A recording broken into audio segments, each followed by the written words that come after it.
Visionary leadership, అనుభవం కలిగిన సమర్థవంతమైన నాయకత్వం, సాంకేతిక పరిజ్ఞానాన్ని మెలవించి అకుంఠిత దీక్షతో అహర్నిశలు రాష్ట్రాభివృద్ధి కొరకు కృషి చేస్తున్న నవ్యాంధ్రప్రదేశ్ దిక్సూచి, స్వర్ణాంధ్రప్రదేశ్ స్వాప్నికుడు, great legendary in Indian politics మన ప్రీతమ ముఖ్యమంత్రి వర్యులు నారా చంద్రబాబు నాయుడు గారు తన బ్రాండ్ ఇమేజ్ ద్వారా రాష్ట్రంలో వరదల పరిశ్రమలను, సునామీ వలె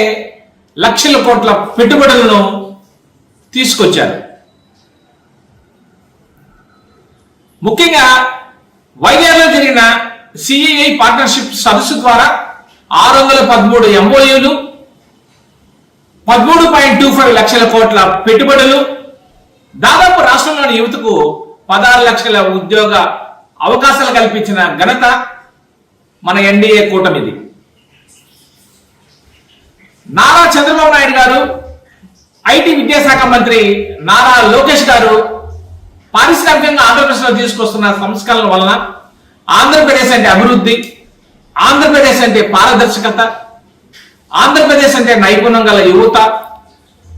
ఆంధ్రప్రదేశ్ అంటే హెవెన్ ఆఫ్ ఇన్వెస్ట్మెంట్స్ గా రూపాంతరం చెంది ఈ బ్రాండ్ ఇమేజ్ ద్వారా ప్రపంచంలోని గొప్ప గొప్ప మల్టీనేషనల్ కంపెనీల దృష్టిని ఆకర్షించి భారతదేశంలోని ఆంధ్రప్రదేశ్ను గొప్ప ఆర్థిక రాజధానిగా తయారు చేయబోతున్నారు. గత ప్రభుత్వాల్లో మన రాష్ట్రంలో ఉన్న పరిశ్రమలు పక్క రాష్ట్రాలకు తరలి వెళ్ళడం గమనించే ఉంటాం. నేడు అలా కాదు. ఒకే ఒక్కడు తన వేగం, చెరువుతో, తన నిరంతర అకుంఠిత దీక్షతో ఆంధ్ర రాష్ట్రానికి పరిశ్రమలను తీసుకురావడంలో భారతదేశంలోని అనేక రాష్ట్రాలు, విదేశాలను తిరిగి గొప్ప గొప్ప మల్టీనేషనల్ కంపెనీస్ మన రాష్ట్రానికి తీసుకొచ్చి మన రాష్ట్రంలోని ప్రతి ఒక్క యువకుడు ఒక ఉద్యోగిగా కాకుండా 10 మందికి ఉద్యోగ అవకాశాలు కల్పించే పారిశ్రామికవేత్తగా ఎదగాలనే సంకల్పాలతో ముందుకు పోతున్న నారా లోకేష్ బాబు గారికి, రాష్ట్రంలోని యువత అందరూ కూడా మన ఎన్డీఏ ప్రభుత్వం తీసుకొస్తున్న పారిశ్రామిక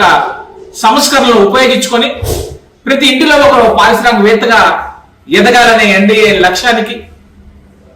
కృషి చేయాలని కోరుకుంటూ జై నవ్యాంధ్రప్రదేశ్, జై లోకేష్ బాబు, జై చంద్రబాబు నాయుడు.